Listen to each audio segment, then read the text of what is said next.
उपनिषद है, उसके 6 अध्याय का दूसरा श्लोक है कि धर्म क्या है। तो बोले धर्म पहले, सबसे पहले तो धर्म का निर्धारण कैसे होगा, जो वेदों में लिखा है।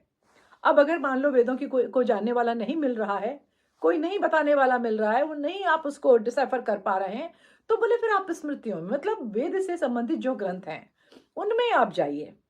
अब मान लीजिए उसमें भी कोई चीज कभी लोप हो गई और आपका जो प्रश्न है, जो धर्म की जिज्ञासा है, उसका उत्तर नहीं मिल रहा है कि ये मैं करूं या न करूं, ये धर्म है या नहीं है, मैं जाऊं या न जाऊं, ये जो इस तरह के का होता है।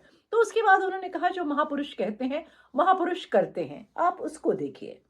ठीक है, अब हम जो है जो बड़े हैं, जो महापुरुष हैं, जो ज्ञानी हैं, उनकी बात देखते हैं। लेकिन अंत में मनु धर्म की सबसे बड़ी कसौटी क्या बताते हैं? धर्म की सबसे बड़ी कसौटी है कि वो आपकी आत्मा के संग क्लैश नहीं होना चाहिए।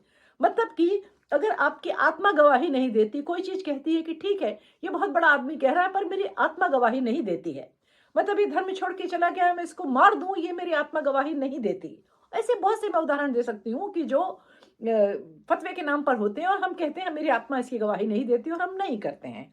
और यही हमारी सबसे बड़ी शक्ति है, यही हमारी सबसे बड़ी कमजोरी है, और यही वजह है कि हमारे यहाँ फतवे नहीं होते, क्योंकि हम आज भी अपने शास्त्रों के हिसाब से चलते हैं, जिसमें धर्म की सबसे आखिरी कसौटी क्या है, वो मनुष्यता है, मानवता है। आपकी आत्मा क्या कह रही है, आपका विवेक क्या कह रहा है, ये काम करने लायक है या नहीं है। हम भेड़े नहीं हैं, हम एक के पीछे एक गड्ढे में नहीं गिरते हैं, इसीलिए हमारे यहाँ फतवा नहीं होता।